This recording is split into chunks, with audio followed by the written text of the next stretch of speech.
દોસ્તો મારી ગુજ્જુની મોજ ચેનલમાં આપનું સ્વાગત છે। આજના વિડીયોમાં આપણે વાત કરવા જઈ રહ્યા છીએ કે પૂનમ ભાભીની સોનાની બુટ્ટી ખોવાઈ ગઈ। તમે જુઓ તો ખરા, બધા જ લોકો શોધવા માટે લાગી ગયા છે।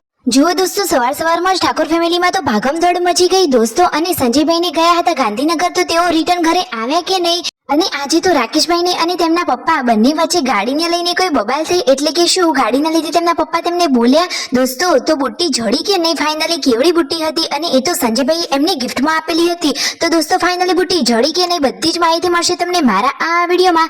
મારી ચેનલ પર નવા હોય તો ચેનલને ફટાફટ લાઈક, શેર અને સબસ્ક્રાઇબ કરી દો।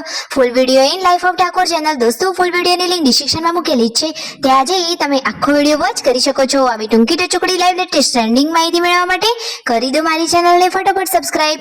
તો ચાલો દોસ્તો, વધારે રાહ ન જોતા આપણે વિડીયોની શરૂઆત કરી દઈએ છીએ। તમે વિડીયોમાં લાઈવ જુઓ કે સંજયભાઈ અને રણજીતભાઈએ ગાંધીનગરના આ સેક્ટર જ્યાં મસ્ત મજાનું શાકભાજીનું બજાર ભરાય છે, ત્યાંથી ફ્રૂટ અને શાકભાજીની શોપિંગ કરી લીધી છે। ફાઇનલી હવે ગાડી લઈ તેઓ ઘર તરફ જઈ રહ્યા છે। જતી વખતે થારમાં પુરાવી લીધું છે ફૂલ ટાંકી ડીઝલ પુરાવી હવે જુઓ રણજીતભાઈએ તો ટોપી પહેરી લીધી છે। તેમને આ ટોપી કેવી લાગે છે દોસ્તો? અને પછી રસ્તામાં વડાપાવનો નાસ્તો કરી લીધો અને ફ્રૂટ ખાધા હતા, તો વધારે કઈ ભૂખ નહોતી અને પછી શેરડીનો રસ પી અને પોતાના આ પર્વતવાળા વિસ્તારમાં આવી ગયા છે। ફાઇનલી ઘરે આવી ગયા અને ઘરે જુઓ બધું જ સામાન બહાર કાઢી રહ્યા છે દોસ્તો। સંજયભાઈ સફરજન લાવ્યા, પણ કેટલા મોંઘા! એક સફરજન 50 રૂપિયાનું, 300 રૂપિયાના તેઓ સફરજન લાવ્યા છે। અને બાળકો માટે આ જે નેટ લાવ્યા હતા એ જોઈ બચ્ચા પાર્ટી તો એકદમ ખુશ થઈ ગઈ।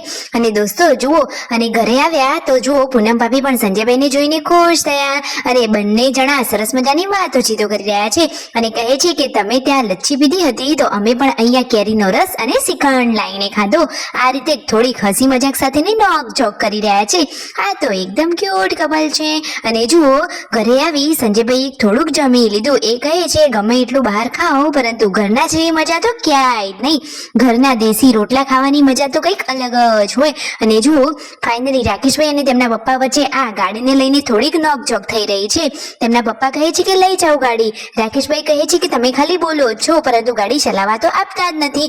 એમ કહો છો કે હવા નથી, પંચર થઈ ગયું છે, કંઈક ના કંઈક બહાના હોય છે। આ રીતે બધા ભાઈઓ ભેગા થઈ અને તેમના પપ્પા બધા લોકો વાતચીત કરી રહ્યા છે।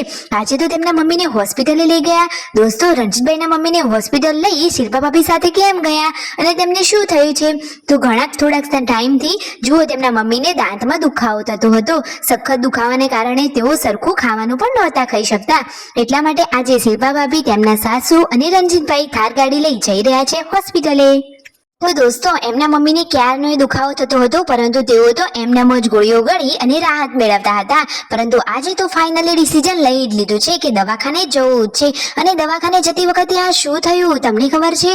અરે એ તો માંડ હોસ્પિટલે પહોંચ્યા અને પછી ખબર પડી કે ડોક્ટર તો છે જ નહીં, ડોક્ટર તો ઘરે જતા રહ્યા છે।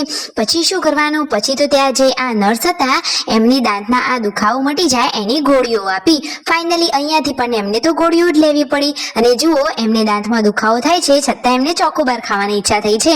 અને રણજીતભાઈ એમની ઈચ્છા પૂરી ના કરે એવું થોડી ને બને। તો જુઓ, રણજીતભાઈ તો 2 ચોકોબાર લઈને આવી ગયા છે। તો શિલ્પા ભાભી અને તેમના મમ્મીએ ચોકોબાર ખાઈ લીધો। અને દોસ્તો, આજે તો પૂનમ ભાભીની સોનાની બુટ્ટી ખોવાઈ ગઈ હતી। ઘરમાં બધા જ લોકોએ ઘણી બધી શોધી દોસ્તો, બધું જ કચરો પણ વીણી લીધો, પરંતુ ક્યાંયથી મળી નહીં। પછી ફાઇનલી જુઓ, તેમના ઘરના બારણા જોડીના ભાગથી જ જેન્સુને એ બુટ્ટી મળી ગઈ હતી। અને એ બુટ્ટી તો સંજયભાઈએ એમને વેલેન્ટાઇનના દિવસે ગિફ્ટમાં આપેલી હતી। જુઓ તો ખરા કે મહેનતનું હોય તો ક્યાંય ના જાય। જુઓ, પૂનમ ભાભીએ બતાવી એ જગ્યાએ બુટ્ટી પડી હતી અને બુટ્ટીની ગાડી તો ઘરમાંથી પાર્વતી ભાભીને જડી હતી। તો ફાઇનલી જુઓ, બુટ્ટી જડી ગઈ છે અને એમાં પણ પૂનમ ભાભી તો ઘણી બધી માનતા પણ રાખી લીધી છે। માતાજીને પેડા ચડાવવાના માન્યા છે।